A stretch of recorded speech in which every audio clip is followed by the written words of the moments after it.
Hello, everybody, and welcome to Press YYZ, your favorite Canadian gaming podcast.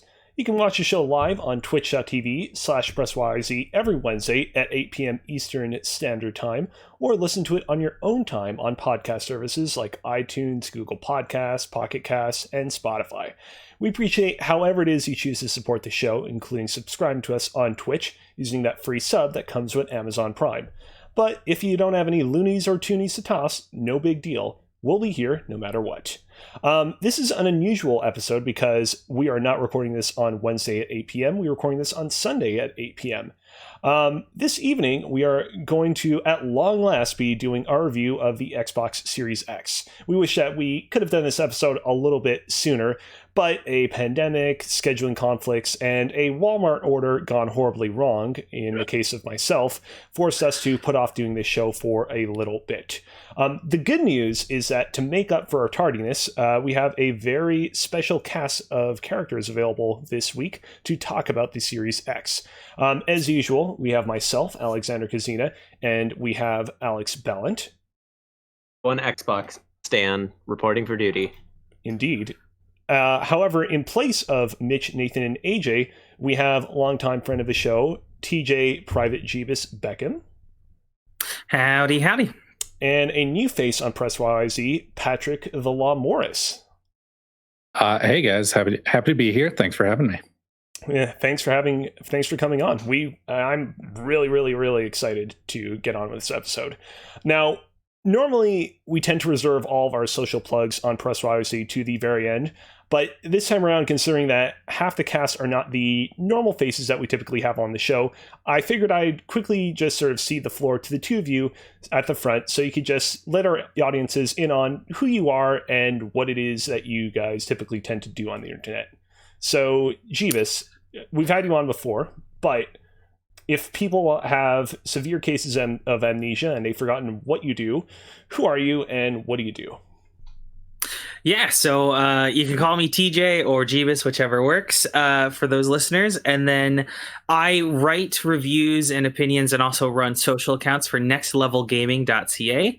And I also can be found in the Kind of Funny Toronto Discord, just talking all of the hot takes. And you can also see me on Twitter, just, again, sharing those hot takes, asking what's the best fast food places, the need-to-know questions. Hell yeah. And what about you, TheLawMorris? So I, you can follow me on Twitter. I'm at TheLawMorris.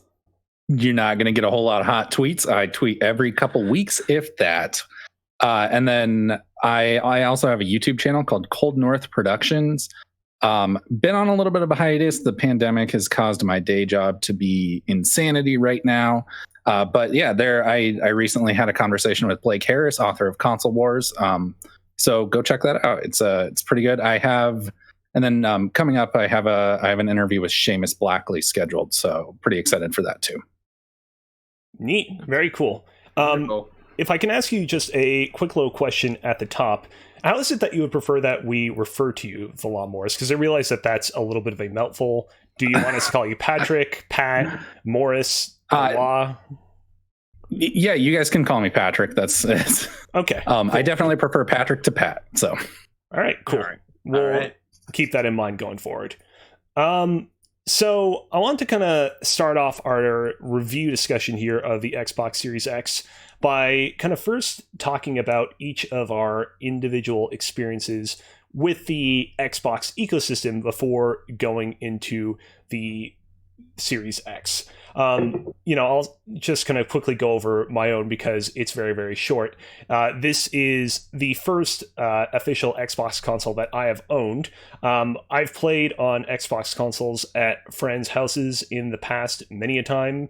I have done like play tests and other similar kind of video gaming opportunities on Xbox hardware, but this is sort of really my big introduction to the ecosystem in a like real official capacity.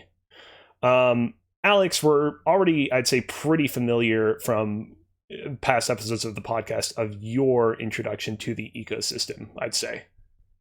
Yeah, I would say so. I mean, I can quickly just I grew up with Xbox. Most people would have either the PS2 or the GameCube. I was the one guy who had an Xbox. And from there, my love of Halo just kind of drove me to continuously buy that system until the Xbox One, where it was such a dump truck on fire back in 2013 that I decided, no, I'm not going to buy an Xbox One. And I still don't own one of those. And then from there, just with the resurgence of the brand, I almost felt an obligation to buy a Series X because I just wanted to support them, be like, yes, you guys are on the right track. You guys are doing good things. And yeah, so I've just always kind of been in the Xbox ecosystem in some way, shape, or form. I've always really enjoyed Xbox as a brand.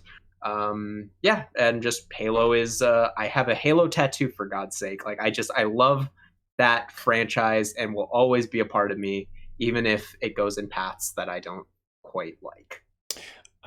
Jebus, we hang out with you a lot, and so obviously we're pretty familiar with your, adoration for the Xbox ecosystem. But for those of you who might be listening to this who are not super familiar with you and your history with the ecosystem, what's the kind of basic spark notes?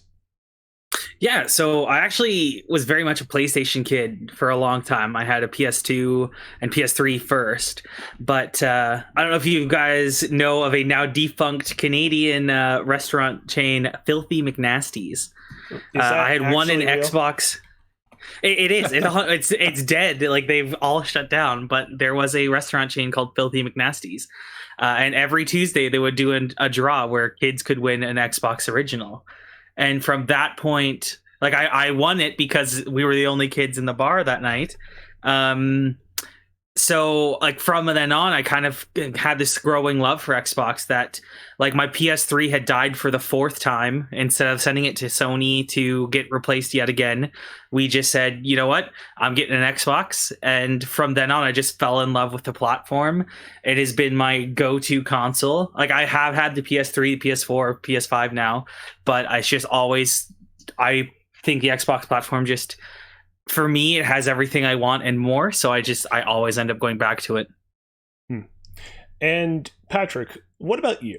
What was your introduction to the ecosystem like? So I guess my experience would be most similar to Alex's, in the sense that, like, I was there not from literally day one, but very close. So in 2001, I bought a GameCube because I was always a Nintendo kid. And then and a friend of mine bought an Xbox. And it was December 2001. I had stopped by his house to, like, pick up his homework because I was going to copy it. I was a stupid fifth grader. And then and I was, like, leaving, and he was like, all right, see ya. And he had booted up his Xbox and he was about to play Halo. And, like, I heard the music, and it was just this watershed moment in my whole gaming experience.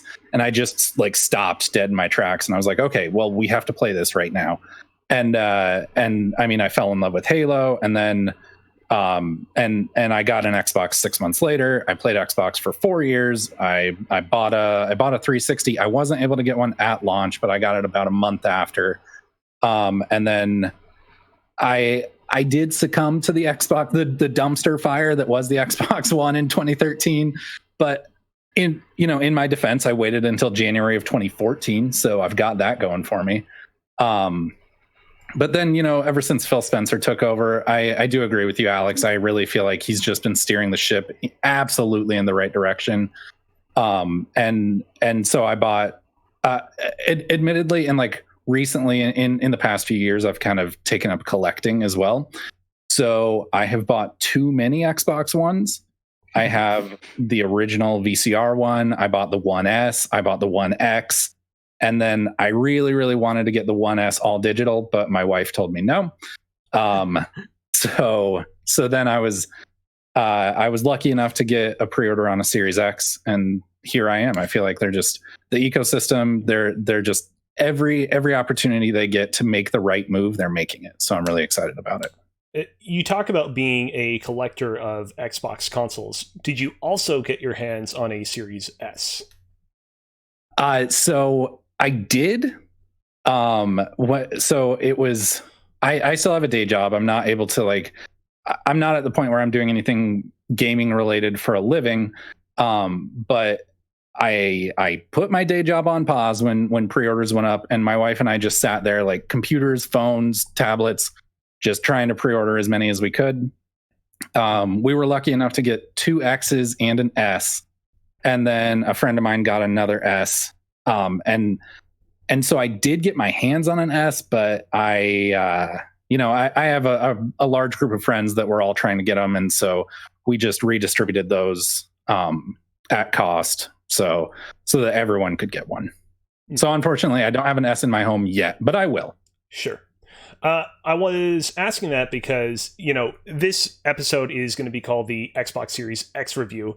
Obviously, Microsoft released both the Xbox Series X and S, but we specifically are focusing in on the higher end console. And I wanted to kind of use that as a jumping off point to ask the rest of our hosts what motivated you guys to specifically get the X, because those of you that have been listening to this podcast will know that I waffled severely on which of the 2 consoles I was going to get. There was a period of time where I'm like, I'm going to get the X because I want to get the most high-end console. Then after the July showcase event, I was like, I don't really see the need to get that. I think I'll just stick with the S. And then I kind of looped back around and was like, no, you know what? I'm just going to get the X. I'm going to future-proof myself for whatever might come in the future, so that I can always sort of have the most high fidelity experience that Xbox has to offer. In the case of you, Jebus, like, was it ever in doubt that you were going to get the Xbox Series X, or did the S ever seem more appealing? So I definitely I considered getting the S for maybe all of 5 minutes, because I'm like, you know what, it's interesting. Like, I'm all aboard the digital train. So like, the X has a disk drive. I have still yet to use it, even to test an older game. It will not get Same used. Boat. So it's like, I definitely considered it, but when looking at the whole, like, the S does have it is the next gen experience, but the X is the kind of future proofing. Like, this is the one to have for the next few years until the Xbox Series S2 or X2 comes out. So I'm like, you know what? I'm just gonna bite the bullet, pay the extra, and I'll be set up for the next couple of years of gaming. Yeah, and in terms of your case, Alex, would you say that it was ever in doubt that you were going to be getting the Series X? So I actually had quite a roller coaster with trying. So I remember on the episode with MC Fixer, after we did the showcase, Xbox showcase reacts. Yeah. I said, I'm not going to buy an Xbox Series X because I have a PC and that's my preferred platform. Very slowly, I started to get chipped away of thinking, and working, like, even though I'm in school and I sometimes go there, I'm mostly still right here at my computer. So my computer very much became this is where I do work. And I really needed to find a way to separate work from play. Right. And the perfect way to do that would be with a Series X. Like, yes, I could potentially hook up my PC to my TV. I've done that before, but I was originally planning on getting the Series S because I'm like, well, I have Game Pass for PC. And so I would have Game Pass for the Series S. And that would be mostly what I use it for. But for one, I could not get a pre-order for an S, and I somehow managed to get an X. I'm like, okay, like, that was the nail in the coffin that made me like, okay, you know what? I'll spend the however much extra money because I have this pre-order, because I just couldn't find an S one. But Amazon was just like, okay, yeah, just pre-order our Series X. And so honestly, that was lit. Yeah. And I do not regret it even remotely. Like, I think it was the way to go. I think as somebody who is now very much committed to having the Series X be my main platform of choice, I'm glad that I have that future proofing. I'm glad I honestly have the hard drive space more than anything. You talked about, not regretting it. I feel like this is a good jumping off point to just sort of talk preliminary, right at the very tip top, kind of what our general impressions of the console have been so far, before we delve deeply into the console's new features, graphical capabilities, library of games, etc. Where are we all kind of feeling about the console so far? Patrick, As somebody who, you're somebody who's very much invested in this ecosystem, is buying Xbox consoles left and right. Like, how would you say that this so far stacks up against the mountain of other consoles that you have, I'm sure, on either underneath TVs or in display cases? So I actually don't do display cases. I box up just like they were when they were at retail, and then I put them in storage so that if anyone wants to have the unboxing experience, they can. I think that the Series X is really I love it so far. I think that I think the reason that I'm loving it so far is because it's basically exactly what they promised, which is and like it's I was saying this years ago that I really wanted them to move to kind of the iPhone model of like, don't do one every year, but like iterate on what you've got going on every 2 or 3 years. And that way we get hardware updates more often. And, as a collector, I like to preserve, and I like the idea of preservation. And it seems like Microsoft is really committed to that. So I haven't really been playing any new games besides, I guess, I played the Mafia Definitive Edition, but like that's basically the newest game I've been playing on my Series X. But I've been playing Splinter Cell Double Agent on the original Xbox on my Series X, and like that's the promise, and that's what I signed up for. And so because they're living up to that promise, I love it so far. What about you, Jebus? So, and this is like after I say this, I'd be curious to see what Alex thinks, but I am loving the Series X, but my only thing I would say with it is it doesn't necessarily feel like a next generation piece of hardware. And that is to its fault, but also like a great thing. So it's kind of a double-edged sword because like when you turn it on, it is the same dashboard that they just updated to the Xbox One a couple months back. It is the controller has minor changes, which I know we'll go more in depth in later, but it's just it's not as new as we have been used to in the past. And it just doesn't have that kind of like the wow factor that another next gen console may have. But that being said, I do also love those features because like going into the Xbox menu, I know where everything is. I know how to navigate it. I know what to do. This is my home turf. There's no surprises. Same with the controller. Like this is what I've been using for the past 7 years. I am ready to go. It's just kind of finding that middle balance, and I have been playing a lot of new games on it. I was actually just playing Call of Duty before we started up, and then like I've been playing Assassin's Creed Valhalla. I've been messing around with games on Game Pass like the Touryst and stuff like that. So I have played some new and old games, and it works great. Like even NBA Jam on the Series X loads like a charm. So I've been loving it. It's just it's in a weird spot for me. Yeah, it's interesting with like, so since I didn't have an Xbox One, I'm not as like, it all still feels kind of new for me because I'm not familiar with the dashboard. But from at least what I've been hearing about, like, I mean, and directly comparing it to having the PS4 for like 3 years and then jumping to the PS5, some of these changes for the sake of changes aren't for the better. And so the fact that Microsoft is just kind of like, we have something that works, something that is very good that we've iterated on. Let's keep the stuff that's good. And then there still is some really cool, just next gen stuff about the Series X, at least to me, like with the SSD and just how fast it is. Like it really does still feel next gen, at least enough. And again, my perspective might be a little bit skewed just with the whole not having an Xbox One. So it just still kind of all feels new. No, for sure. Go ahead. Quick question for you guys. What are you guys using for a controller? Are you using the pack-in, or are you using an older Xbox One controller, or do you have the Elite? I mean, obviously I'm just using the pack-in because I've not had any other Xbox controllers until now. That makes sense for you. Yeah, for me at least. I've been using the pack-in because I have wanted to get the Elite, but I'm holding up for the Elite Series 3, where I hope they add adaptive triggers. And that haptic. Yeah, well, the haptic I could live without, but the adaptive triggers for sure. But I have been using the pack-in. That being said, I do keep my original Xbox One controller with me, just in case, because it is sometimes nice to go back to that familiarity.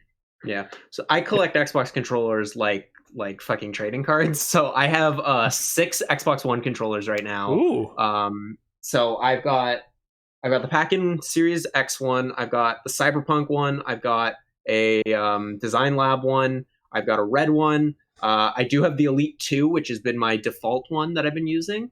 And as well, I've got I just recently bought the Series X white one. Okay. All right. So yeah. Go ahead. Sorry. Oh no, I please finish your thought. Oh, just I absolutely, that's one of the awesome things about this is the fact that everything is forward compatible. I didn't have to worry about, because I bought the Elite controller back in October. I got it used. Well, it was like open box used, so it was like essentially new. And I got it like pretty decently discounted because of that. And it is, even with having used the DualSense, I still think the Elite controller is my favorite controller. It's so nice. It feels so good. And it just, like, it might be missing some of these features, but hot take, I think the DualSense is a little overrated in the sense that a lot of these features that like people rave about, especially with Astrobot, can't scale on the AAA level. So I just think that the Series X controller and just the Xbox controller in general is, if it's not broke, don't fix it, and that is very much what Microsoft has taken into account. Interesting. I asked because I use the Elite Series 2 on my Series X in my home office. On the One X got moved out to the living room. I use my Elite Series 1 out there. And I was just wondering, just because it's been so long since I've used a standard Xbox One controller that like I've been hearing nothing but good things about the DualSense, and so I was wondering if like what kind of experience you guys were having with that. So I appreciate the insight. I mean, as the newcomer here, I've been enjoying the Pack-In controller just fine. I still, this is going to sound like, oh my God, look at this baby right here. But I have still been adjusting to, okay, the A button is in that position and the B button is in that position. We're not in Nintendo anymore. But yeah, the controller's a pretty comfortable little thing, and I'm definitely looking forward to playing more stuff with it. It's funny, earlier we were talking about how like the interface is not much changed over the prior Xbox consoles. Even though I don't have that experience of going from the Xbox One X to the Xbox Series X and being like, oh man, this is really similar.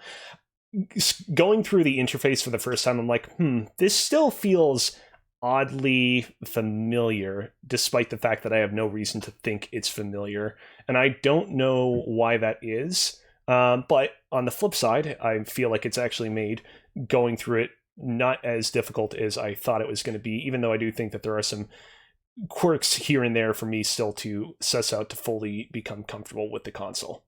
I'll say, like, in general, at the top, unfortunately, I've not had nearly as much time to play this new console as I was hoping to, and I have a very good reason for that, which is that I've actually been very busy working at a little video game recently in Core. Core is a kind of game creation suite in the vein of Roblox or Dreams on the PlayStation 4, in that it's one of those things where like you can make games and you can take assets that other people have created and kit bash them together and make your own games. I've been busy working on a new game on that platform over the course of the past couple of weeks, and a deadline is coming up a week from now, and so I've not had nearly as much time to devote to my new console as I wish I could. But what I have played of it thus far, I think that there's definitely the beginning of a great new relationship right there. I was trying to quote the end of Casablanca, but I could not remember the line, unfortunately, to save my life. I feel like this is a good opportunity to kind of like delve a little bit more deeply into what each of us individually have been playing on the console. I know Patrick. I know it doesn't really matter, but I'm trying to be consistent. I'll answer to all of them. Yeah. I know you earlier you mentioned you were playing a little bit of Mafia. Go ahead. Oh, I just said it's so good. Oh, okay. Yeah, I mean, I loved it. I played I played the whole thing on it, and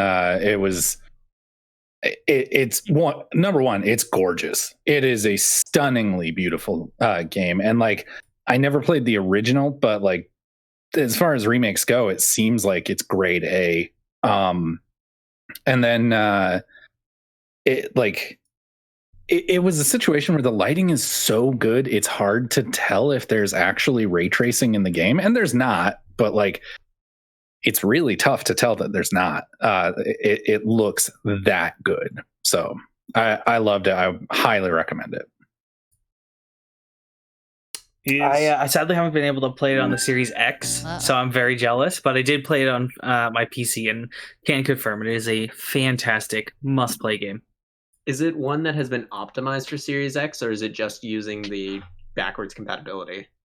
So it's been optimized for 1X. So it'll run in 4K, but it's not using things like it's not optimized for like the SSD or ray tracing or anything like that. So I mean, you're running the 1X version, which looks stunning. And again, I have done a side by side from my 1X to my Series X, and amazingly, it even looks better on the Series X than it does on the 1X.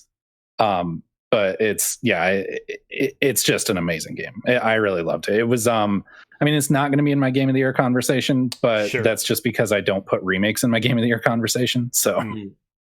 Gameplay wise, like, does it feel a little bit on the dated side, or is it one of those things where it's like, yeah, this is a game from quite a while ago, but there's still a lot of interesting things going on that I appreciate and that I'm, happy to experience at a time where we don't see this kind of game that much anymore? So I was pretty curious about how the gameplay had, and like just everything in the game, what had been updated, because like I said, I didn't play the original. As far as gameplay goes, they definitely updated the gameplay a lot. Like I did some research after finishing, and it plays like a very, very competent cover-based shooter, which I don't see as a bad thing. It's not stellar, like it's not Gears of War, right? But it is very competent. Really, the only problems I ran into gameplay wise, the movement and the like.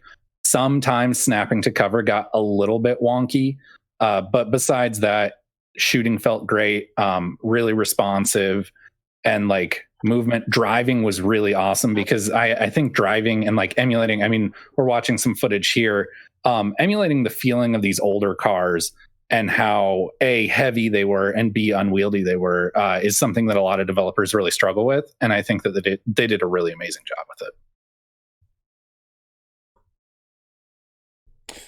What like outside of Mafia Definitive Edition, what would you say is like the game that you've been playing, maybe not the most, but like the second most on the console? I'm about halfway through Shadow of the Tomb Raider again. So and like I guess I don't really, because I played that one on PS4 Pro when it came out, but it was like, I think it was like $4 or something for the Black Friday sale. So I went ahead and picked that one up again. I've been really enjoying it. It's, I would say it's not as impressive as far as like flexing the muscles of the Series X. And also like, I guess I say I'm enjoying the game, but then now I'm kind of ragging on it. But of the new Tomb Raider trilogy, it's definitely my least favorite. But I decided to go give it another shot, and it's so this one we're looking at here is Rise. The one I'm playing through is Shadow of the Tomb Raider. It's, I don't know, different developer than the first two, but I've been playing quite a bit of that. I played through some Half-Life, got up to Ravenholm. Half-Life 2. Yeah, Half-Life 2. Yeah, cool. How does that run on the Series X? So resolution wise, it's about what you would expect out of the Xbox One. And then frame rate is really where you're seeing the difference with the Series X. I mean, right now the TV that I have is 60 hertz and it's running at a solid 60, no hiccups, nothing. So I'm not dropping any frames. I'm enjoying it. I mean, I love Half-Life 2. I've beaten that campaign probably almost 20 times now. So wow.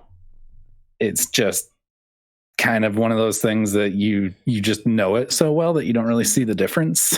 but yeah, it's the orange box version and runs really well. That's good to hear. So it's funny, when I finally got my hands on my Xbox Series X, after I finally kind of like relinquished it from Walmart's cold dead fingers, I went online and I was like, all right, what are the optimal, older games to play on this console? And a game that one of my friends recommended was actually Sonic Unleashed from 2008, because apparently, like, when Sonic Unleashed originally came out, it was pretty borked from a performance level. There were apparently a lot of like just major slowdown and stuttering issues in the game's daylight levels. But apparently on the Xbox Series X, it actually runs really, really well. And I was actually very tempted to check it out, but it's not on Game Pass. So I will wait for the day that it does become available on Game Pass and definitely check it out then, because I actually enjoyed the Wii version of that game, which is like a completely different game quite a bit back when that came out. And I'd be interested in seeing what that's like. In terms of like other like pretty old games, what about you, Jebus? Are there any like older experiences that you've been checking out on the Series X to be like, wow, how does this run on this beast of a console? Yeah, so I'd say I think Patrick, you said you were playing Splinter Cell, and that's my second favorite game series, and I cannot believe I have not thought about doing that. So once we're done here, I'm gonna go and load up Splinter Cell. But one I have actually put a lot of time into on the Series X, and I mentioned it earlier, is NBA Jam. I have, in the past 2 years, I have become a very big basketball fan. And the new NBA 2K21 sucks. So I wanted just a basketball experience that doesn't make me want to throw my controller. So I'm like, you know what? NBA Jam's on sale. Picked it up, and apart from the fact that the online doesn't exist anymore, I was having a ton of fun with it. I honestly couldn't have told you what a loading screen looks like, because the game loads almost instantly because of the SSD, and it plays fantastic. It's honestly, I'd say it's one of the games I've enjoyed most on a next gen console, including all of the next gen games. And only part of it works. So is that the one from 2010? Yep. Oh man, the one where you can have that game. Yeah, well, it's funny because I'm sitting there playing. I'm like, isn't this the one where you can play as like Barack Obama and Bill Clinton? And you totally can. And so now, like with the recent election, this game has 3 presidents in it. So I'm just sitting there dunking on LeBron with Joe Biden. Like, yeah, there you go. I used to play that game all the time in college, and it was sort of our. I mean, I personally don't drink, but a bunch of friends of mine, like after a long night of drinking, we would sit up in the morning and play some NBA Jam while they nurse their hangovers. It's dumb fun, and like I'm happy that it works. Like I can play it on the Series X, and it just works so well that I'd be curious to go back and see what it's like on a 360 just to compare it. Absolutely. Jebus, so real quick question for you about Splinter Cell. So you say it's your second favorite series, and I absolutely don't blame you. I love Splinter Cell. Have you played them all? Yeah, so I've played through most of them. Actually technically 2 I haven't finished is I've gotten through most of the original. But the original is hard. Oh, it's hard. Oh. Hold on a quick sec. Oh, is my internet? Oh, we're good. Oh, Patrick, okay? All right. We got to back. Everybody came back. All right. All right, perfect. The original is hard for sure. So I haven't beaten that personally. Then the other one, I could never get into Pandora Tomorrow. I have never that one has never hooked me. So like I think I've only done the first like 3 levels. But other than that, like Chaos Theory, I absolutely like. It is my favorite Splinter Cell. I played Double Agent so much not Double Agent, Conviction. I can play that. I can get through that game in like 2 hours, maybe 2.5. Like I love this series. It's gonna be my next tattoo. Oh yeah, that's awesome. So, and this is just sort of a fun anecdote. Double Agent. So did you play Double Agent on 360 or original Xbox? I played both. I actually have both copies. Okay. I was gonna say, because they're different games. Yep. And so that's it's not a very well known thing, but that's awesome. No, I played it the last gen one first, and then the next gen version. And the next gen version definitely not the better of the two, but it does have its its moments.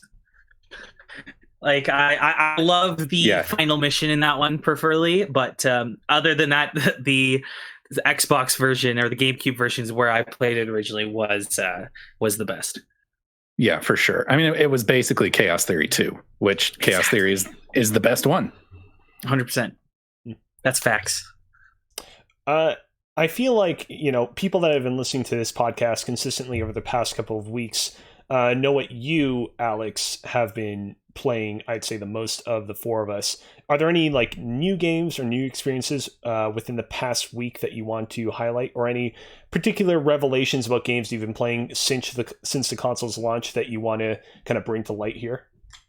For the most part, yes, I've been playing specifically just Call of Duty and Assassin's Creed. Mostly Assassin's Creed. I won't really go into it too much right now, but I have been playing the Master Chief Collection. Okay. Mostly just the multiplayer. One thing that's very interesting is I downloaded it on day one. I downloaded Master Chief Collection because, of course, I would. And I was like, I can't play this. This sucks on the Xbox, because I've been for the last, 12 months playing. Yeah, basically the last year playing it on PC. And with PC, there were so many quality of life features that just made them like way better games that you just can't go back to. Specifically, the FOV slider. The FOV slider is crucial at this point. And it wasn't until very recently that they did the optimized for Series X version of the Master Chief Collection, which then basically just made it the PC version across all 6 games. Yep. Yeah, across all of those games. And so, yeah, when you include ODST and Reach. But yeah, now it's actually playable in Series X, and so playing it, and also cross-play, and there's so many amazing things about it. I could go on and on and on about how I think Master Chief Collection is the best comeback story in all the games. That includes No Man's Sky. But I don't feel like I need to, because I feel like the audience has heard this enough. But at the very least, the fact that there is an FOV slider on the console version is incredible, and every first-person shooter needs to have an FOV slider, because it genuinely is it's a completely game-changing experience to be able to just crank it to 110 and be able to, because it just, one of the biggest complaints that everyone has about Halo is, oh, Halo's so slow. It's not. It just was locked at a 70 FOV, and so it felt slow because less of the environment was going around you as you were moving. So that's mostly it mostly has been just kind of playing multiplayer. When I kind of need a break from Assassin's Creed, I'll quickly load up MCC, play 2 or 3 matches, and then jump right back into Assassin's Creed. For the most part, I have a huge catalog of 360 games on the bookshelf behind me, and there's a few that I'm definitely going to check out. First one probably being Red Dead Redemption, because I know that was optimized for the One X. I'm very excited to see what that looks like, because I absolutely love Red Dead Redemption, and so to have that be running at 4K would be awesome. It looks like a straight up remaster. That's awesome. Wow. I'm so excited to go through that again whenever I can find the time for it. Alex, you talking about the Master Chief Collection, I feel, is the perfect segue for myself to talk a little bit about the Master Chief Collection. So at the very beginning of this year, I had this initiative where I was like, all right, every single month I'm going to play through the entirety of a video game series that I've not played through before on Twitch. So for the entirety of January, I'm going to play through every single canonical game in the Half-Life series. I did that. I got through every single game, and I was like, whew, I enjoyed that, but I think I'm going to lay off on doing this on a consistent basis. And so initially I was planning sometime in March, April, May, I'm going to play through the entirety of the Halo series. And I decided, you know what, instead I'm just going to save that until I have the latest Xbox console in my hands, and then I'll just do it then. So Halo the Master Chief Collection was one of the first games that I downloaded onto my Series X when I got my hands on it. And I entered into the main menu. I'm like, all right, let's go ahead, start up Halo 1. I know a lot of people recommend that you play the game on heroic difficulty, but I'm like, because I'm new to this, I'm just going to start it out on normal, and then I'll adjust it up to heroic later on if I find that I need a little bit more of a challenge. First cutscene starts playing. We see the Pillar of Autumn going slowly but confidently through space towards the Halo ring. I'm like, ooh, there we go. This is the beginning of a masterpiece. And then we cut to inside the ship. We see a general-looking dude talking with his crewmates. But suspiciously, the gentleman-looking dude, his dialogue is almost entirely quiet. I'm like, oh, that's interesting. I knew that Bungie was a developer that was very much ahead of its time in many regards, but I didn't think that they were this avant-garde and being like, let's have the opening scene be almost entirely silent from a dialogue perspective. And that keeps going for like another minute. And then Cortana pops up and her mouth moves, but we don't hear what she says. And like, that's odd. You'd think that the first time that we see Cortana in the series, Cortana, like you'd be able to hear what she has to say. And then I realized, oh shit, there is some sort of audio glitch that is causing all the dialogue in the game to be super quiet comparatively to all the other sounds of the game. So quit out of the game, adjusted some settings, went back into the game, same audio glitch. Eventually, I just let the rest of the cutscene play out, and once we get to Master Chief waking up out of cryostasis, like all the dialogue audio levels and all the other audio levels in the game are completely normalized, but for whatever reason, that was completely borked. So I'm like, okay, let's exit out of Halo Combat Evolved and let's check out Halo 4. I know Halo 4 is a game that, Halo fans have a complicated relationship with, but, maybe because it's a newer experience, it won't have this same sort of audio issue. So go into Halo 4, and a cutscene begins playing in which an older woman, who I believe was the original basis for Cortana, is being interviewed by this guy in a jail cell, possibly. And I'm like, okay, I'm into this. Oh, that's odd. I see their mouths moving, but I don't really hear all that much dialogue coming out of their mouths. There's a lot of shots of Spartans getting killed and aliens stabbing people, and I get the impression that there's supposed to be dialogue over this, but I'm not hearing any dialogue. And yeah, apparently the audio issue that I encountered in Halo Combat Evolved was also present in Halo 4. Once the opening cutscene ended and we actually got into the swing of things, again, the audio levels were totally normalized, and I had a fair bit of fun beating up the Covenant and crash landing on the Forerunner planet. I believe that's what its name was. But then once we arrived on the planet, Cortana had what should have been a very emotional scene in which she explained that, hey, I've been an AI for over 8 years now, and I'm succumbing to rampancy, and I may not have much time left on this mortal coil. And I say, should have been a very touching scene because I could barely hear what they were saying. And after that, I was like, I think I'm going to have to exit out of this and try something else. So, Alex, correct me if I'm wrong on this. Mm-hmm. I think that's a 343 thing because I know exactly in Combat Evolved what you're talking about, and it's only an anniversary. And I know that there have actually been plenty of people on Reddit calling for the original Halo Combat Evolved to be added to backwards compatibility so that we can play the game without the 343 bugs.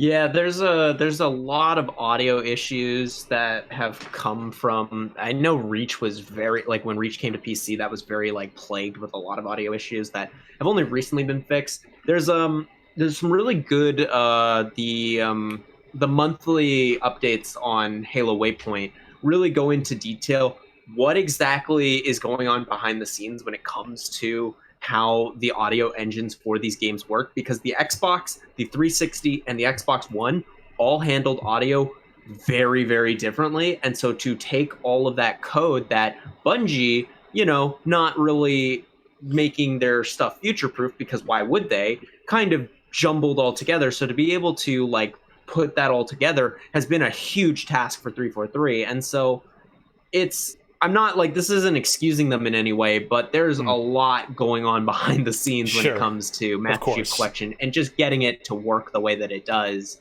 is kind of a miracle in some cases. It's been plagued with a lot of issues like that. And so I am not surprised that you're running into a lot of stuff like that. I do want to, by the way, say, I know that you, Jebus, and Alex, and other people from the Kind of Funny Toronto Discord group have been very helpful in the past in terms of helping me get through the various technical difficulties I've been experiencing with the Series X. I had every intention of going to you guys and asking what was up with the game before this podcast, but it was a timing thing where I experienced these audio issues late at night, and then by the time I had woken up the next day, I kind of had to do one thing, and then I had to do another thing, and then lo and behold, I had to prepare for the podcast. So I didn't have time to kind of like properly suss that out.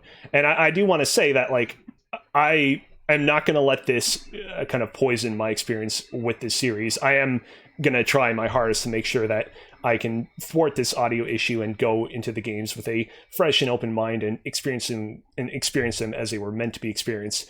I do want to know though, like, do you think I can or will be able to resolve this issue? Do you think that it's something that's just going to be patched in like within a matter of days or maybe a week? Or do you think that this is something that I'm going to have to just kind of contend with for now? I'd say if you haven't already, definitely like just look at like uninstalling, reinstalling it. Like that would be my first guess.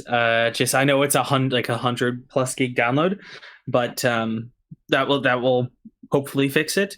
But I will say it's not surprising hearing the Master Chief Collection has some bugs. Like it's been a running joke for a couple of years now, even if it is as polished as it is now. But yeah, it's like they're constantly working on it. They've got a lot of stuff that they're still like even though there was a worry especially in the Reddit community of like, oh, now that Halo 4 is in MCC, are they just going to leave it, or is it now just dead, like no more support for it?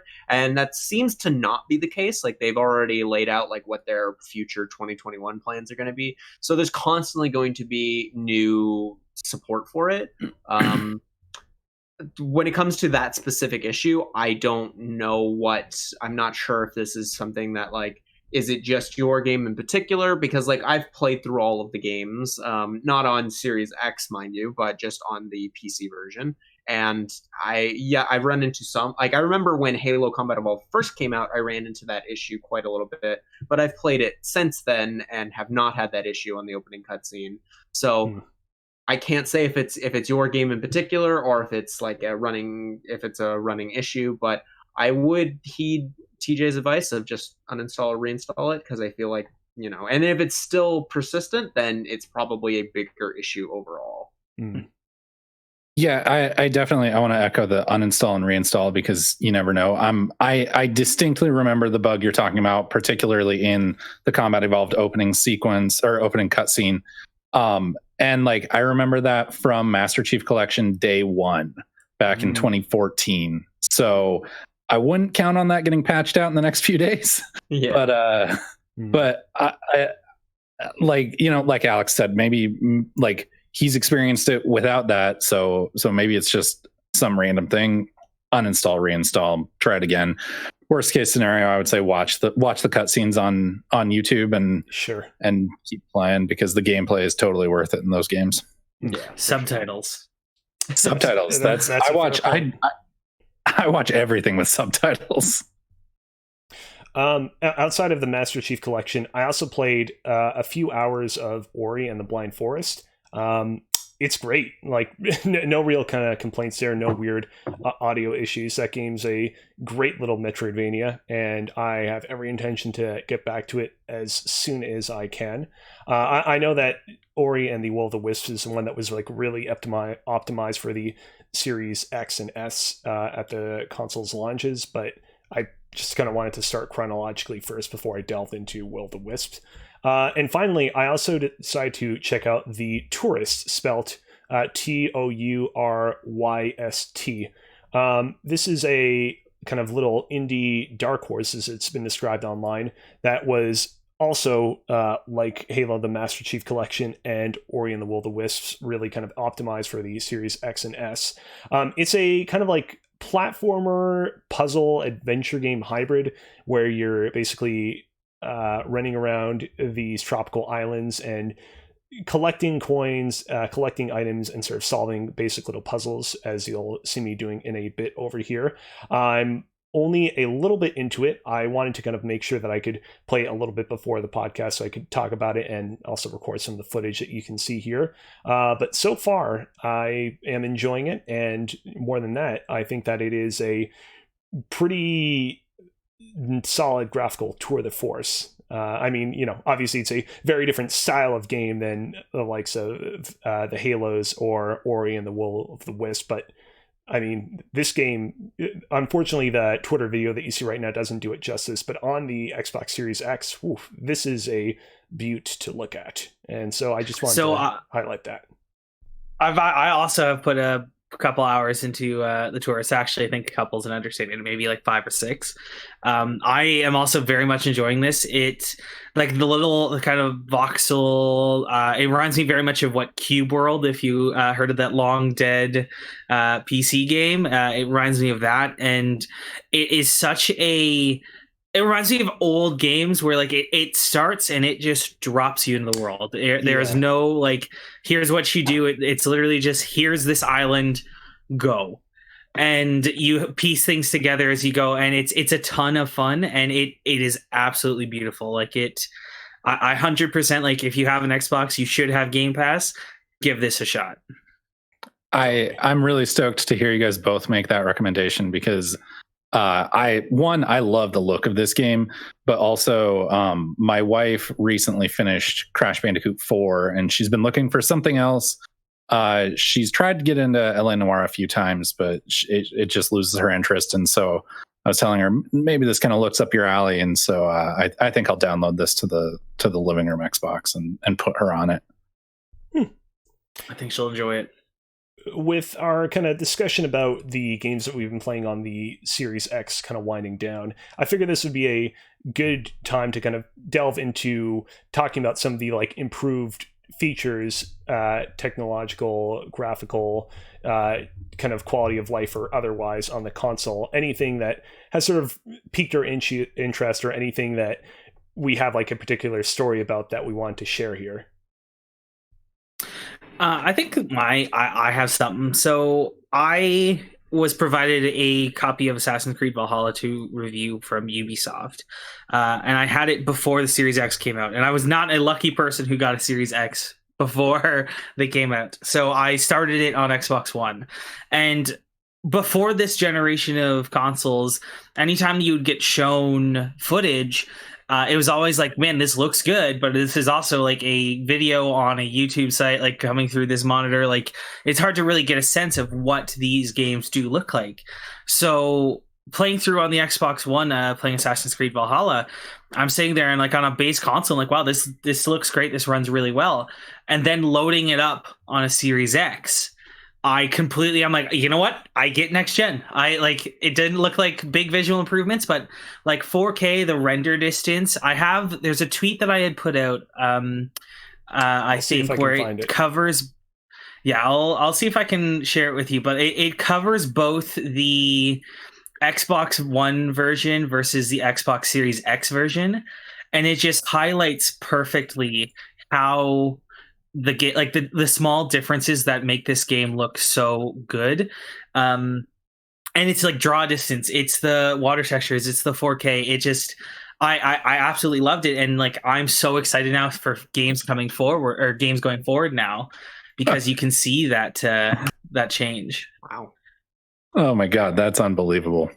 Yeah, Yeah. like and they're much bigger pictures too. So like I don't know if you can blow them up there, Kozi. Yeah. Like that. This first one, sorry for the audio listeners, is an Xbox One screenshot, and then the second one is taken from the Series X, and you can just see the sheer difference in draw distance alone. Like the lighting in the clouds too is just unbelievable. I say they look fantastic, and so like that, like honestly, that's the biggest improvement. And like I bought a 4K TV just ahead of this console because I've never had one. I never experienced 4K. I've been playing on a base Xbox One X, like a December 2013 Xbox One. Sorry, not an Xbox One X, a Xbox One. But yeah, so it's been a huge improvement for me, and I'm just very excited for games going forward like that. Not only does it look way prettier, but there are actually more birds in the Xbox Series X version, as illustrated by this one bird in the corner over here. 7 out of 10, too many birds. Yeah, I'm so similar to what TJ is experiencing. I haven't gotten to experience it yet, but I played some Forza Horizon 4 on my Xbox One X, and then playing. I've also been playing it on my Series X now too. Seeing the ray tracing capabilities on the Series X, it convinced me. I was like, okay, because in 2018 I was playing God of War on my PS4 Pro, and that's what pushed me over the edge to go buy a 4K TV. So I've been playing on a 43-inch 4K Vizio for the last couple of years, and it's awesome. It's a great TV. I really like it. But seeing the ray tracing and the colors in Forza Horizon 4 pushed me, and I ordered the LG C10 OLED. It's like 120 frames, HDMI 2.1. It's like all the things, right? It arrives tomorrow. I'm super stoked to see like the difference in the colors, the difference in I'm super stoked to get HDR because I got my TV before HDR was really a common thing. The technological differences between even the One X and the Series X is just astounding. Talk about stuff that pushes you to do things that you never thought that you would ever do. I want to talk about smart delivery, or not smart delivery, quick resume. Jesus, there's so many buzzwords, but they're all great. They're all great, but specifically quick resume. Quick resume was a feature that a lot of people, when they hear about it, it's a feature on the Series X, in case you are unaware at this point, where you can have multiple games running at the exact same time and be able to load them within seconds exactly where you left off. And you can have up to like 6 or 7 games, depending on what type of game, if it's a Series X game or an Xbox 360 or an Xbox One game. I've gotten mine to 12. Yeah, like what? That's crazy. And so I am somebody who buys almost all of their games physical. And I have the 2 games that I've been mostly playing, Call of Duty and Assassin's Creed. Every time I want to switch between them, I have to get up and put a disc in. But when I've wanted to switch to Master Chief Collection, I've been able to just switch to Master Chief Collection and then immediately go back to playing Assassin's Creed. And it's one of the coolest things ever. Nothing has gotten me, has made me think, oh, maybe I should get this game digital. Other than this, yeah. I bought Cyberpunk 2077 digital. I didn't think I was going to do that. But it's just so convenient to like have your multiplayer game and have your single player game be able to be played at the exact same time. Yeah. And it just continues to amaze me every time I switch. Within seconds, I can be playing multiple games at the same time. Yeah. Oh, go ahead. Go ahead. No, you go ahead. So I was going to say, Quick Resume hasn't been working for me. Interesting. So I've had it every so often work, like switching from Valhalla to like NBA Jam or vice versa. But when I switch to multiplayer games such as like Call of Duty Black Ops, like I'll load it up and then Valhalla will have quit out. Yeah, Call of Duty has been giving me weird issues too. And then NBA doesn't work with it as well. Like NBA will, I think it's multiplayer games may mess with it somehow. I don't know. This is just speculation. I do like it in theory when it works. It is fantastic. Like sitting there going from like, I want to shoot some hoops in NBA, or I want to go get myself mad in Call of Duty, and then switching to back to Valhalla. Like I very much enjoy it when it works. Just it hasn't, and that's the one thing I will say. I hope with Xbox, since they do very much like iterate on the UI like very much more often than PlayStation does, I want them to add a better way to know what is in the hopper for smart deliver or for quick resume. Just so like I can know, or so if there's a way to like load up games so it's automatically in there. Just it's a feature I wish would work better for me. Sure. I also just like, speaking of me ditching my physical media, I had a really interesting experience with Assassin's Creed via Quick Resume that has basically made me like, I knew it, but getting shown the proof that my discs are literally useless is kind of really jarring. So I was playing Assassin's Creed and I switched to Master Chief Collection because I wanted to play a match of like Halo 3, and I accidentally ejected my Assassin's Creed disc. And then I went back to Assassin's Creed, and I was still able to play the game for a good couple minutes before it kicked me out, being like, you need to insert the disc to be able to play.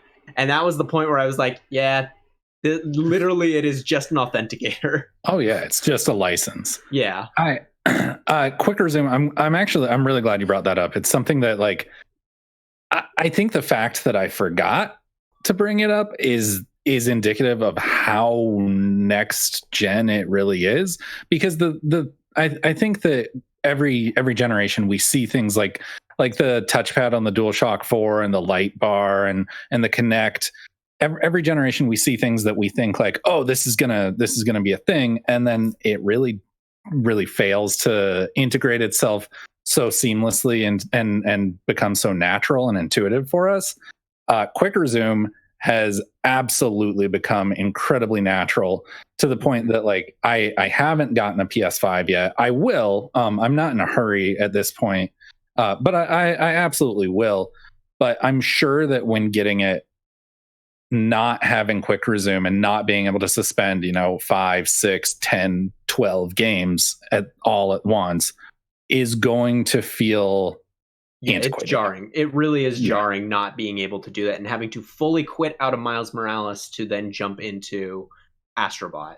Like, exactly. Even though the games load exceptionally quick on PS5, it still is jarring that it's like, well, I can't just play right from where I was playing before. Especially when it's something like, Bugsnax, which is a great game, but not exactly a graphical beast, and you're switching from that to something like Demon Souls, for example. It's like, why can't we just have both these on at once? Yeah, that is, I've not experienced it as much as the three of you have, but that is definitely a feature in the Xbox Series X that I am thus far very appreciative of, and I'm definitely gonna kind of push the limits of it in the future, because I'm definitely the kind of person that will leave 12 games on at any given point. So I'll let you know if I can push it any further.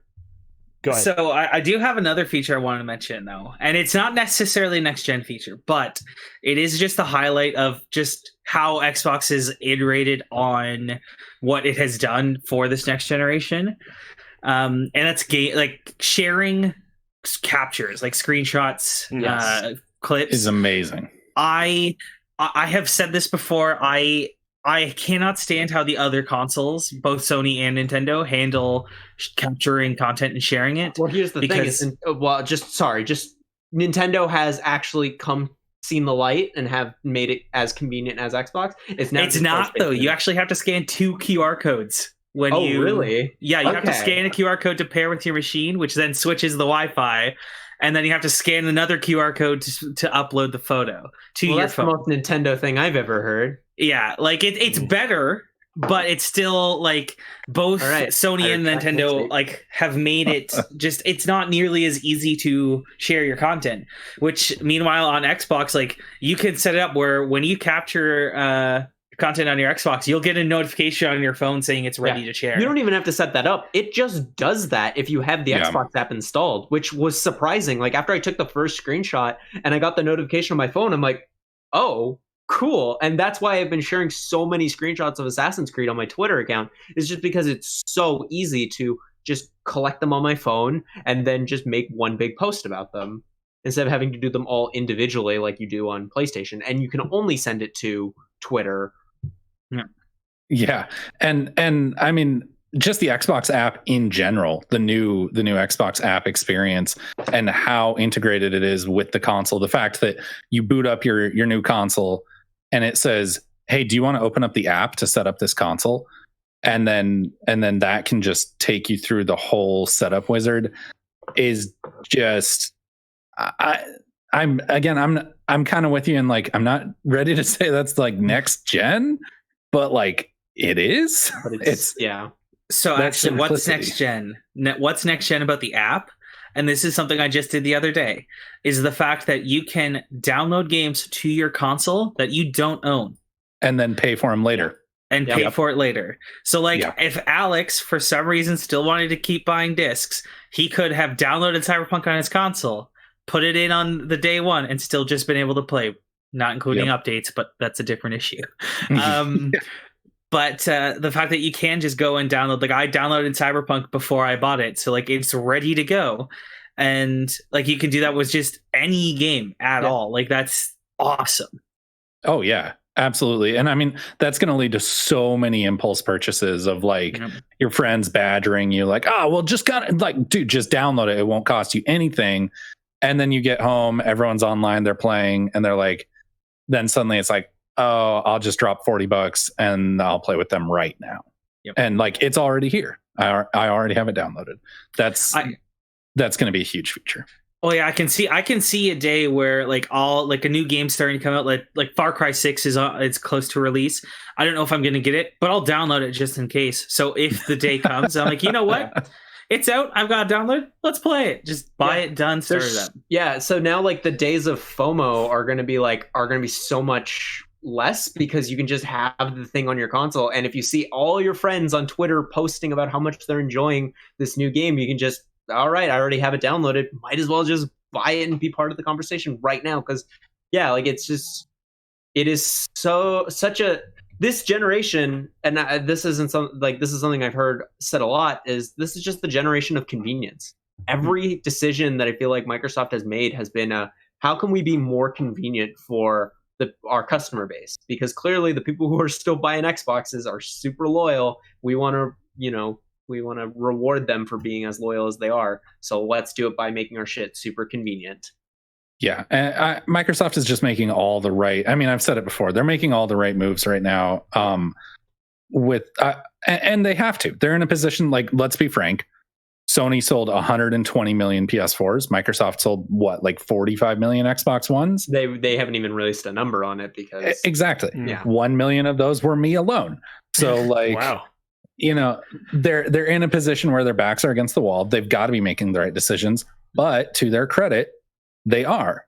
Like Xbox. I mean, and we haven't even talked about this, but like all access, and like I know we're focusing on the Series X, but like all access and the Series S, that is a game changer. Like that is going to absolutely disrupt which console people choose to play. Yeah. Like imagine 100%. All the parents like buying a console for their kids and exactly and seeing like this option that is super cheap, but it's still next gen, that like I feel like there's going to be so many, especially with the Series S, there's going to be so many impulse purchases of, oh, it's at Walmart, I can pick it up and it's not going to be $25 a month. Yeah. Like why not? Exactly. Yeah. And that's because so many people, they can afford $25 a month, but they can't afford $300 right now. And like, that's fine, especially with the way our economy is right now. But like that $25 a month, I think that is going to that's going to drive people to Xbox, and it's going to set momentum in Xbox's favor early this generation. 100%. And the fact that and this is also kind of bridging into Game Pass, it's the fact that you for that $25 $30 a month, you get you can have the Touryst, you get the Master Chief Collection, all of the Gears of Wars, and any game on EA Play, which includes a bunch of the sports games. It's like, Star Wars, oh my god. Yeah, Bethesda's catalog is on there, or is going to continue to be put on there. There's so many amazing experiences and it continues to get bigger and bigger and bigger, and you get that baked into that $25 a month. Nope. Yeah, it's an unbelievable deal. Yeah. So it seems as a whole, all of us are very, very high on the Xbox Series X/S ecosystem. Looking towards the future of the console, what would we say that Microsoft really needs to focus on improving with the console, or what is it already doing right that it needs to keep doing right going forward and cannot stray from? So it's an incredible machine that, it's very fast, it's convenient, it's it makes all the games, especially games that are optimized for it, look incredible. But there's no games that will make me want to buy or that will make most people want to buy a Series X that are out. The fact that it was the right decision, but the fact that Halo Infinite was not released at the release of the console, it really did hurt them, and I think is going to have ramifications that, Microsoft is continuously buying studios, and they have a huge catalog, but we haven't seen very much from them even now. And 2021 is going to need to be a big year for Xbox game studios. Otherwise, I feel like the Series X is going to play second fiddle to the PS5 again. Do you feel like we're going to have this deluge of high quality Xbox exclusives in 2021 though? Because I remember during the life cycle of the PlayStation 4, people often complained about the kind of lack of big headliner games on that console, and eventually we did get it. We got a deluge of Spider-Man 2018, God of War 2018, so on and so forth. But that took quite a few years for us to finally get to that space. Do you think that it's going to be a very similar situation with Xbox, where we are going to get this deluge of high quality content, but it's going to take us some time? Or do you think it's sooner than I think we would expect it to be? I would say it starts at the end of 2021. That's when it you'll get Hellblade 2 will drop, and then that's where because that's exactly what I would say is Xbox's big problem right now is the exclusive, because I know it's on PC, but the Xbox ecosystem exclusive games that make you want to buy the console. I bought the console because it's my place to play. But if I had to tell someone, if you want exclusive games, buy a PlayStation right now. That is the better option. Yeah. But just thinking off the top of my head, the games Xbox has announced that is coming. You've got the rare one, I always forget the name of, Everwild. Everwild. Yeah, Everwild. That game looks weird. Everwild. Then you've got Avowed from Obsidian. You've got Halo Infinite. Then there's Hellblade 2. They've got a bunch of all of those studios working on it. Then you it comes to PlayStation first, but you can surely expect Deathloop to be coming to Game Pass on PC, and then eventually Game Pass on the Xbox Series X. You've got all the Bethesda studios. They are set up to unleash a firestorm of exclusive games. We don't know if they're going to be good or not, but they have all of these IPs and studios working. It's just it takes time to build games, and I don't expect to see them until the end of the year, if that. Yeah. It takes time to build games. It takes time to build IPs for sure. And I totally agree with you about 2021. I think that it's basically hang in there for a while. I think 2021, the big ones, and Alex, you in particular, I want to hear what you think about this. When do you think Halo Infinite is coming? Because I think it's going to be November of 21. I agree with you. specifically because, one, give 343 as much time as possible. Two, Yes. it would be great to release it on the 20th anniversary of Halo Combat Evolved. Exactly. I think at this point, with them initially being like, oh, Halo Infinite is going to be a launch title for the Series X because Halo Combat Evolved was the launch title for the Xbox One, or the original Xbox, would be like, is really great thematically. But the fact that it's like, okay, if we can't do that, then let's do 20th anniversary of Combat Evolved and still have sort of that thematicness, especially with how they've positioned Infinite of being that sort of spiritual reboot of Halo. I think it would just work in its favor and could be really, really great marketing. I can already see like the 30-second ads that are like showing like the past to then the present of, and just showing the evolution of Halo through the years. Like, I feel like it would just be really great in that sense. And plus it gives 343 ample amounts of time to I mean, Halo has very much been known for pulling it together in the last 9 months. So we'll just see how thematic Halo Infinite really is to the other games. Yeah, for sure. So I think that their lineup for 21 is going to be Hellblade, Halo, and possibly Forza. And like, not to discount the gravitas of those games, but like, those are 3 big titles. But even that's a weak first party offering, and so like, because I mean, I love Forza Horizon, but I'm not going to play Motorsport. That's kind of a niche thing. And then people,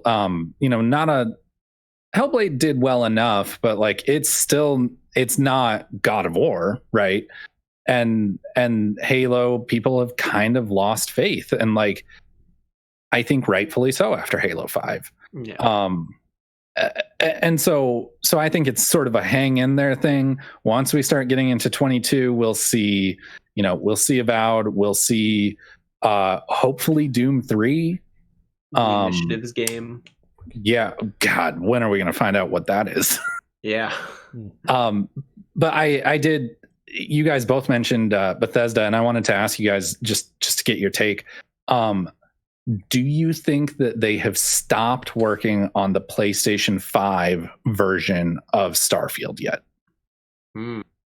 100%. I agree. I think like a lot of people I've heard when Xbox or Microsoft bought Bethesda, they said like, oh, they can't put it out, like not put it on PlayStation because like they'll be losing so much money. Which I then turn around and like, but Spider-Man. But I think Microsoft, like, they have set themselves up where it is not like having it being a platform exclusive isn't going to hurt them, because platform includes PC, platform includes your phone now. And like, I feel like by the time Starfield comes out, you will be able to play xCloud on a computer. So you'll be able to play on a Lenovo ThinkPad the new Starfield game. Like, you'll be set up to play anywhere. So I think they are 100% going to keep any future Bethesda games that aren't contracted, such as Ghostwire and Deathloop. Those are all going to remain ecosystem exclusive titles. Yeah, I agree too. I really hope so. And I mean, I've loved the last 2 Doom games, and like, I don't know, I hate to get all like tribalistic and console warsy, but like, and 80% of me is like, 80% of my conscience is like, oh yeah, like, you know, competition is good, pick whoever's making the right choices. But then just that last 20% just bleeds green, and I can't help it. And so like, that last 20% is like, yeah, keep Doom for yourself. So yeah. That's part of the. I just want to say, I don't know with regards to the Starfield thing. Part of me is holding out hope that it will also come to PlayStation. But after hearing both of your eloquent arguments on the matter, I feel like, there is a very high likelihood that that's going to be exclusive to the Xbox ecosystem.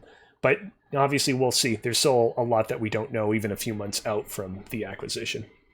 Yeah, and Phil Spencer can't even really talk about it either. Not just because they want to be vague, but also because like it's still not finalized. Because exactly. You're spending $7 billion on a company, you can't really talk about stuff because otherwise it's going to really mess with the. There's a lot of paperwork to be done. Yeah, and so we're really not going to see. I don't think we're going to see the real ramifications of what this exactly means until at least the deal is finalized, and I believe that that's not going to happen until next year. So. Yeah, early next year is what I've heard. They're aiming for. Yeah.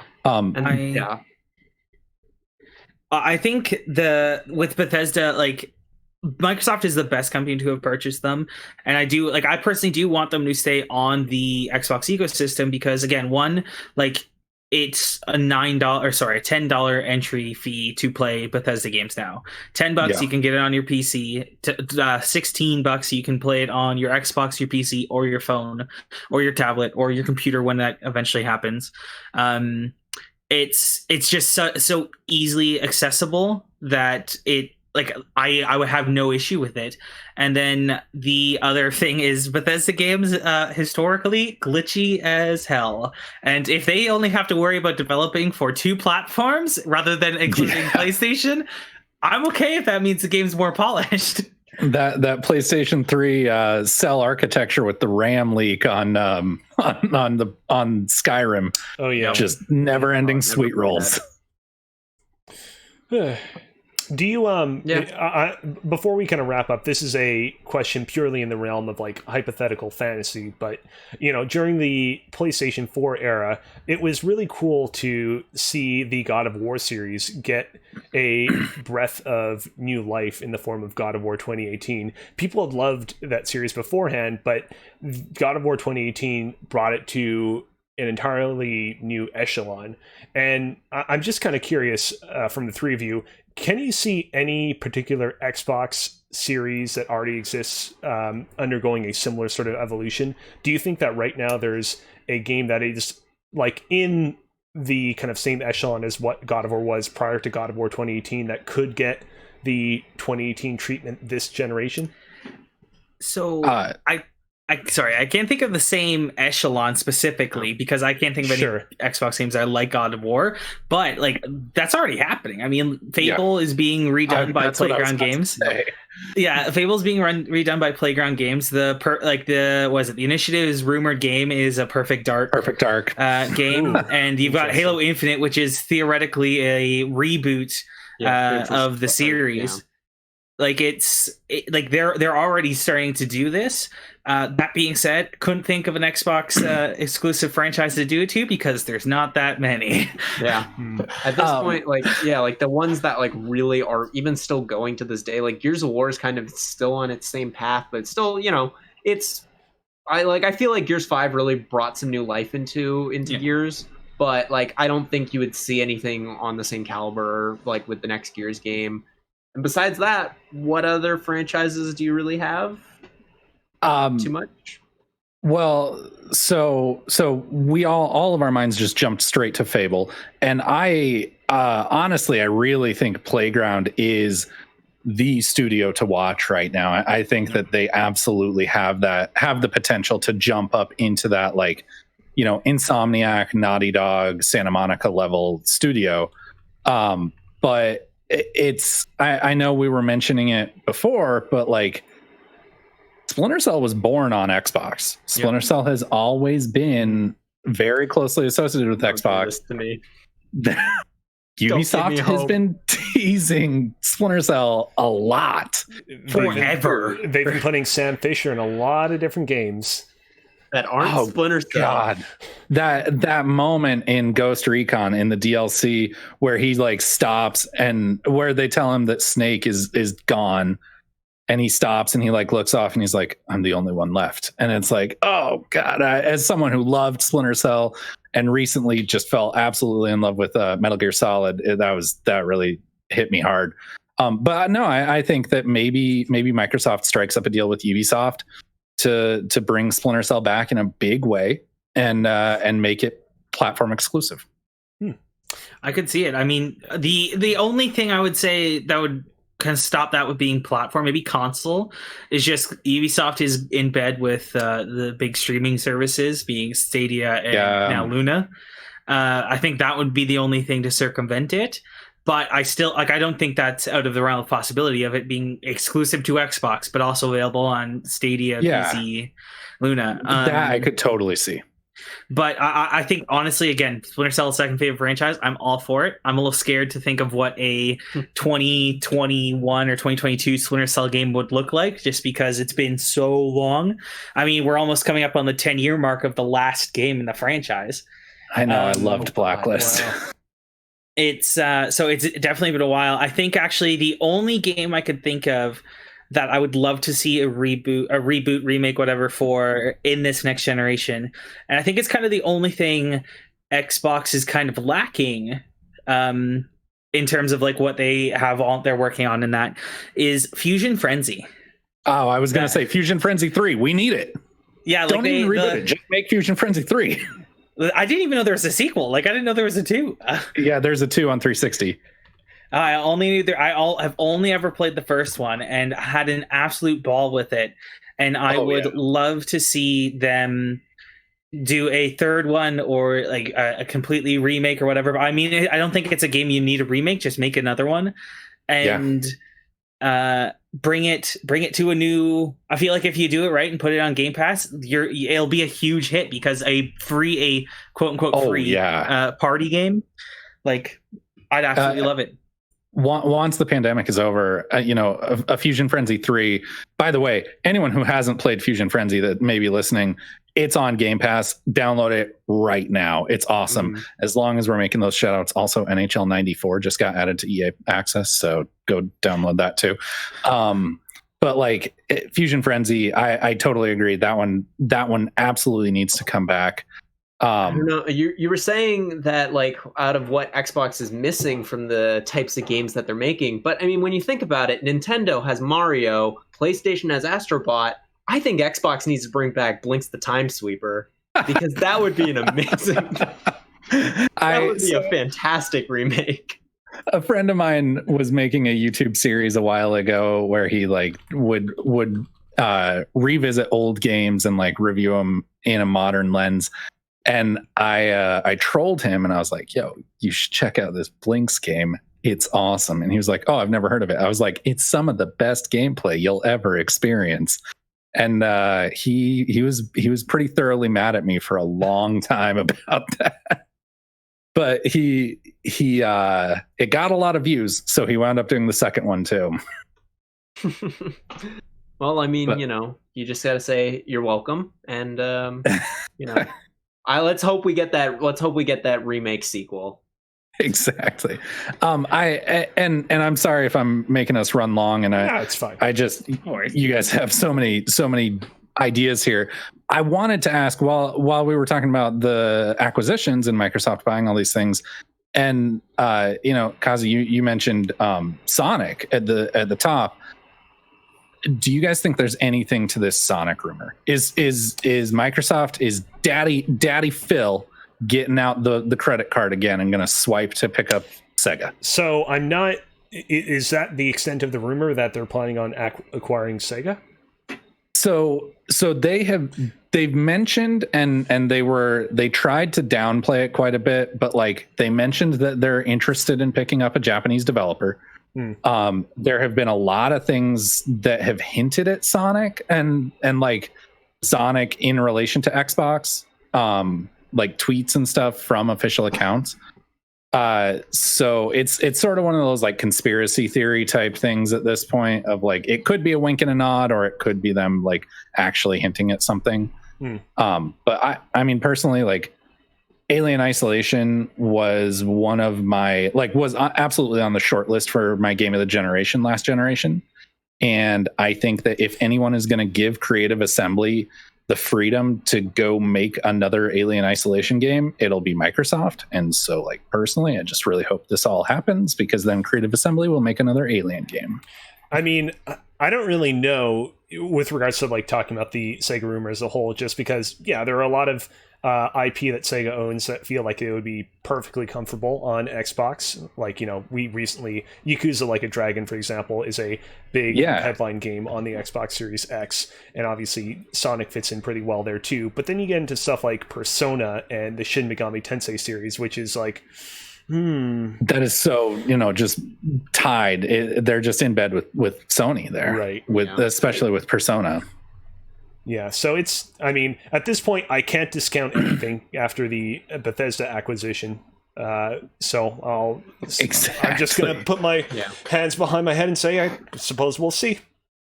Yeah. Anybody who's like, oh, it's not fair that Microsoft's buying all these studios, that they're getting their way in by force. It's like, do you remember how the Xbox started?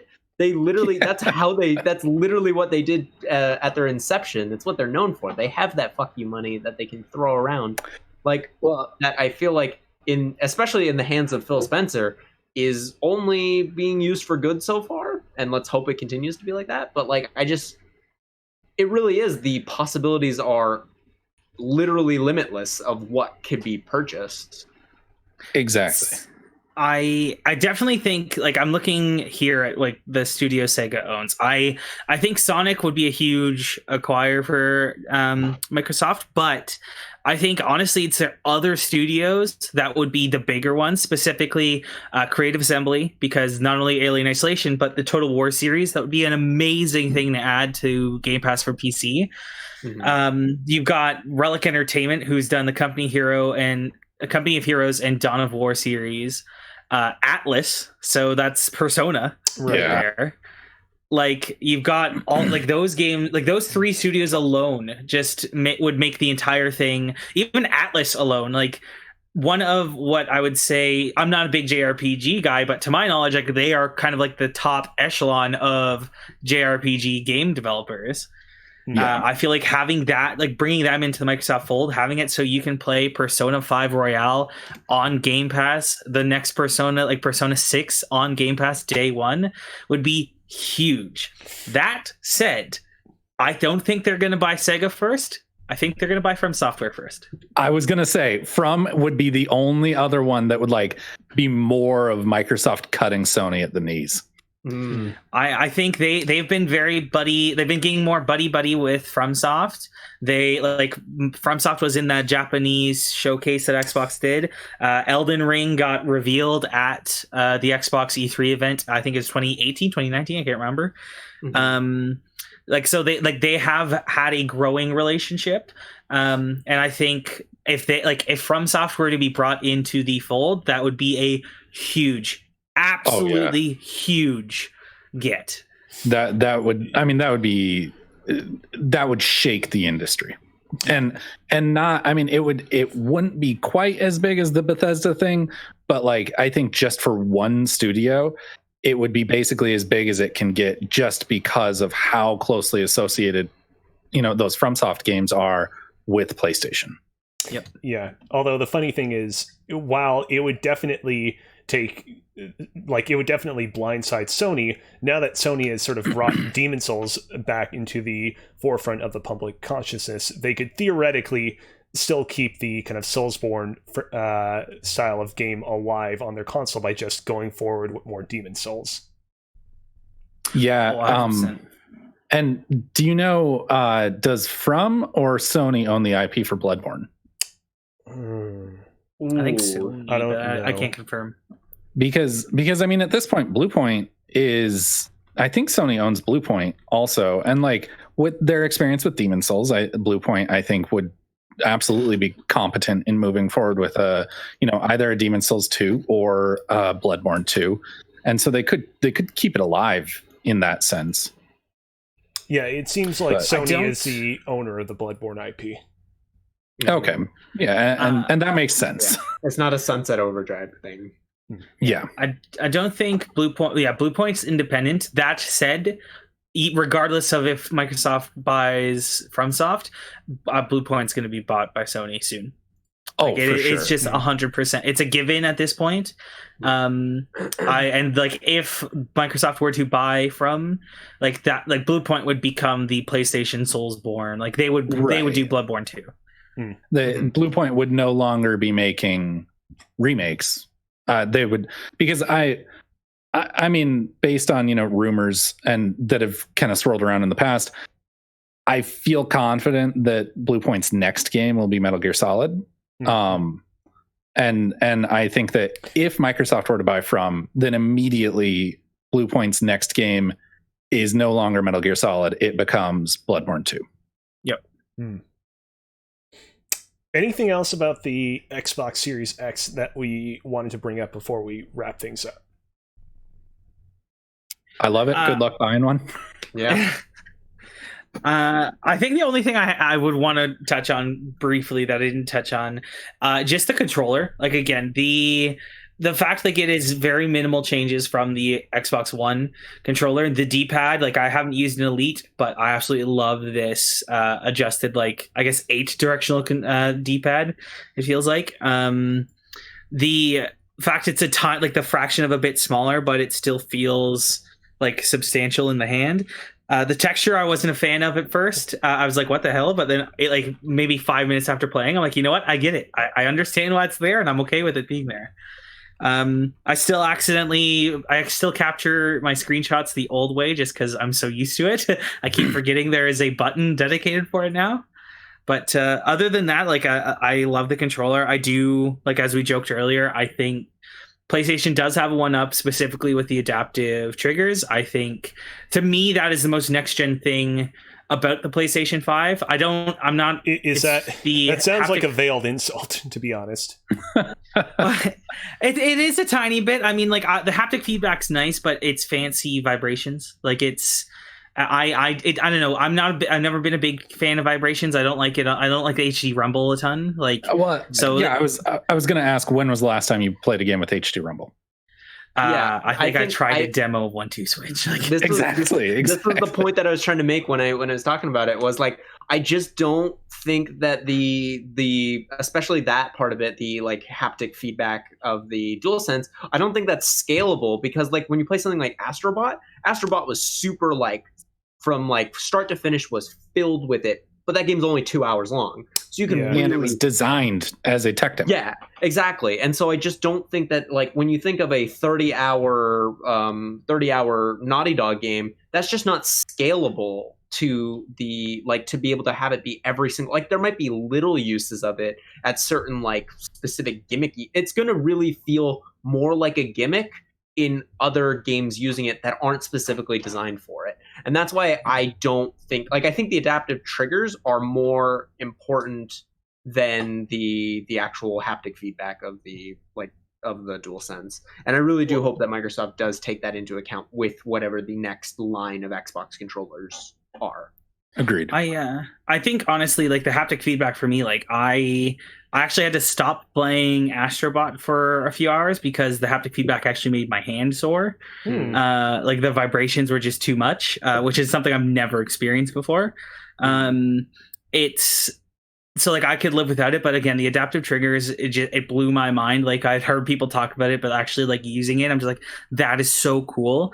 I kind of almost wish I caught Call of Duty on it, but I also feel like it could be gimmicky. I think I'm glad that I didn't get Call of Duty for it, because yes, it would have been great for the 4 hours I played of the single player, but as soon as I jump into multiplayer, I'd be turning that shit right off, because it immediately is a disadvantage for me. Exactly. Yeah, so at a certain point, I'm also like, I don't exactly miss, like, maybe single player games, but I also feel like at the same time it could be very frustrating with depending on how it's implemented. I think my hope is that the Elite Series 3, which I imagine is going to come in a year or two, that will have the adaptive triggers. And then whatever the mid-generation refresh console is, that will come with a controller that has adaptive triggers in it. Ooh, do we have any name predictions for what the mid-generation console is going to be named? Knowing Microsoft, it could be literally anything. Yeah. The Xbox Series XX? So I think I agree. It could literally be anything. Xbox 720. Here we go. Bringing it back. But no, I think that it's not necessarily going to be like a mid-generation refresh. I think it'll just be like, this is the next Xbox in 3 years. Don't expect as big a jump, but like, it's going to play everything, and this is the best Xbox. And I wouldn't be surprised if it's Xbox Series X Mark II. I hope not, because I'll have to buy it then, and I don't want to buy it. I don't want to buy it so soon. I mean, but also, like, I agree with you, And I really do, but like I have a problem. I bought 3 Xbox Ones. I wanted to buy 4, and I told my wife, I was like, no one's gonna buy that all digital one. It's gonna be collectible. Let's just buy it and not open it. And she said no. But I bought the PS4 and the PS4 Pro. Like, I'll buy it for sure. So I do agree with you. I hope it's like 4 years. All right. Well, in that case, let's bring it home. Thank you to everybody for tuning in to this extra special episode of Press YYZ. If you enjoyed what you just heard, be sure to check us out on Twitch, rate and review us on Apple Podcasts, and to follow us on our Twitter account at Press YYZ, which will keep you up to date on when we go live and post new episodes. In addition to that, this is a reminder that we are also on YouTube and have been on YouTube for the past little while. We're in the process of uploading our back catalog of episodes to the website. We're currently at, coincidentally, the Xbox Game Showcase live reactions from back in July. So please go over there, check out some of those old episodes if you've been meaning to do so, and subscribe to us so we can get that custom URL very, very soon. And of course, you can find the rest of us over on social media. You can find myself on Twitter at Alex Kozina. Alex, where can they find you? You can find me on Twitter at blatantly_Alex and Instagram at blatantlyAlex.